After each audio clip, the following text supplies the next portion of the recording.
तितून भितर श्री दिगंबर कामत हो आमचो एक्स CM ऑफ गोवा आनी MLA ऑफ मारगांव हाणें आमकां खूब आमकां सपोर्ट दिलो आनी ह्या सपोर्टाचेर तेणें बी आमकां सांगलें की आमकां स्वता गव्हर्मेंटाक बगले घेवन वयतलो कित्याक ही स्कीम आपण CM आसतना ती फॉर्मुलेट करून हाडलेली पूण ही तुका फुडें वचूंक पावलो ना तेन्ना तुमी भिनाकात आपण तुमकां फूल सपोर्ट दिता आनी ह्या सपोर्टाचेर आमी चिंतलें आमचे सगळे लिडरांनी चिंतलें की आमी करतात ती मस्ती न्ही आमी गव्हर्मेंटा कडेन केस्तांव करनात आमी गव्हर्मेंटाक हँड इन हँड आमी रावन ही आमची स्कीम आमी मुखार वचून आमी गव्हर्मेंटाक मागतले तेन्ना पासून हो 5 रुपयाचो पाव जो आमी एनावन्स जो पळय केल्लो we will keep in hold.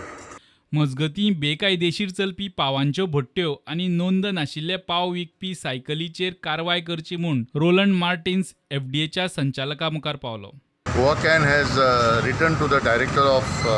Food and Drug Administration, Ma'am Jyoti Sardesai, with regards to the issue of the conditions for bakeries and cycles which are being used for distribution of bread.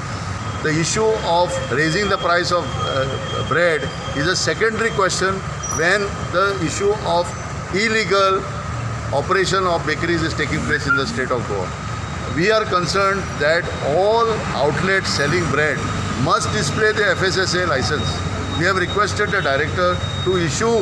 a reminder to all the bakeries what are the rules and regulations and what are the guidelines that FDA has enforced. I strongly support Roland Martins कित्याक तो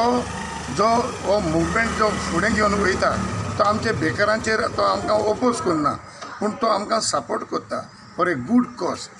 प्रुडंटा खातीर सावियो डायस.